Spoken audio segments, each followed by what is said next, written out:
Can you describe a bit how the information you provided on hypo would apply to hyper?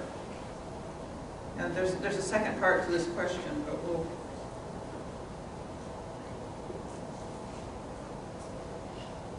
Yeah, okay, the first part of my talk would also apply to hyperkalemic periodic paralysis. So the P1 fraction and the P2 fraction, that's exactly the same for hyperkalemic periodic paralysis.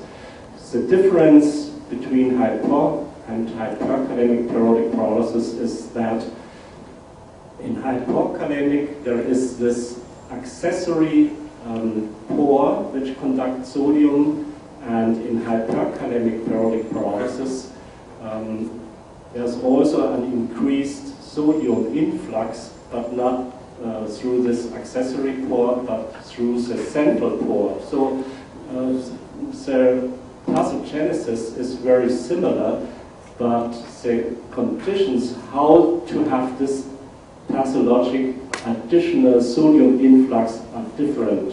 So it depends on circumstances when this additional sodium ions will be conducted through the membrane. So, but in summary, most are equal. The pathogenesis, the general pathogenesis in hyper and hypokalemic periodic paralysis is the same. The detailed pathogenesis is different, and therefore a part of the drugs is different. So potassium, taking potassium is good for hypokalemic periodic paralysis and bad for hyperkalemic periodic paralysis. But taking diamox and diclofenamide, or also aldosterone antagonists, is good in both conditions.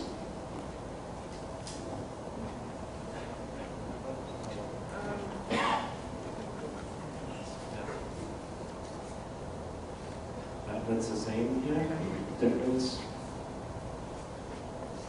I'm sorry, Frank, can you clarify so you have people used Inspra in hyperkalemic periodic paralysis? Because it's potassium sparing. I knew you will ask this question because this is a little bit, yeah. Probably we should try it. In the past, I thought so the Inspra will elevate the potassium very highly, and that might be bad for patients with hyperkalemic periodic paralysis.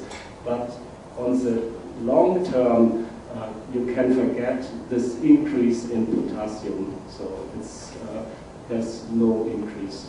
So it helps for other reasons. Not the change of the potassium is the most important for Inspra. There are several ion transporters and opening of potassium channels which shift the P2, the fibers in the P2 state back to the P1 state. So it's not the potassium change. This is very mild, the potassium change. So you could see how difficult this is even for like seasoned physicians. They have a certain logic from medical school about how a drug works. And here we're seeing that a drug works differently from that mechanism that they learned. So this is one challenge that we're going to have to educate people about how these drugs work in periodic paralysis. So it's a hurdle.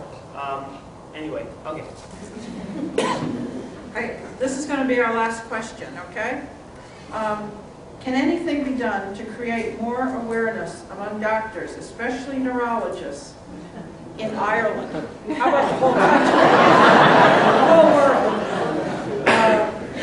And other countries about this condition, that it does exist and it can be real if a patient is presenting as normal at a consultation. You know, why do we present with normal potassium when we go in to see the doctor? And also to help neurologists understand that there is a benefit to doing the CM EMG, which is the one using just a hand or a finger. Yeah, okay. More PPA meetings, more. Yeah. probably more comments on the PPE website and more inviting doctors. And also, I think what is most important, the periodic processes are rare diseases. And nowadays, there is a lot of work to establish centers of rare diseases. So, like in my hometown, I'm now the chairman of the Center of Rare Diseases. And these centers will be installed, for example, in Germany at all university hospitals.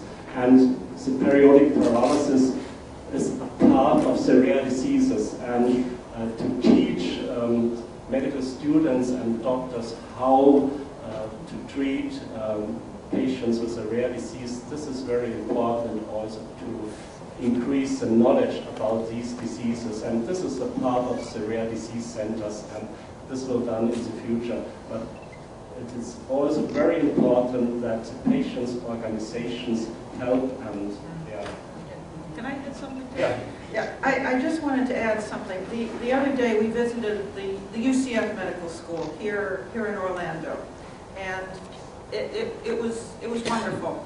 But the best thing that came out of this is that by going out to that medical school with Dr. Lehmann and visiting, I have been asked to actually talk to every single medical school class that now goes through UCF Medical School about periodic paralysis.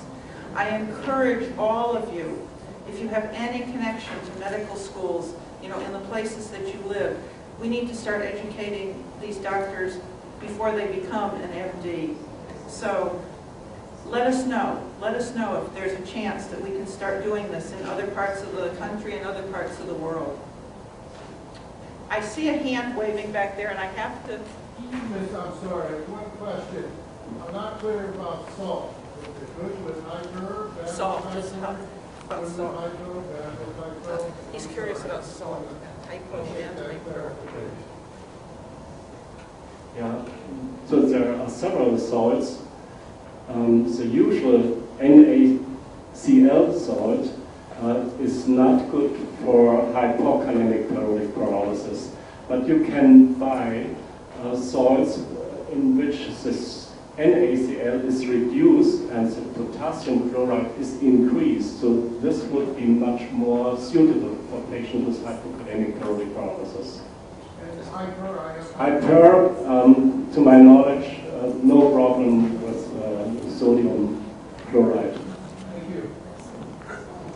I just wanted to ask something where I think the knowledge may be in the audience, but it relates to the previous question. As many of you may know, sodium chloride is used in a lot of baked goods, and I wonder if people are fiddled with recipes that take the type of mixed sodium chloride and potassium chloride and tried that in baking, because it would be good to spread around that expertise so people could, so if people knew about whether that worked, then people could substitute in recipes and so forth. I have substituted no salt, which is pure potassium chloride, with no problem whatsoever in multiple dishes.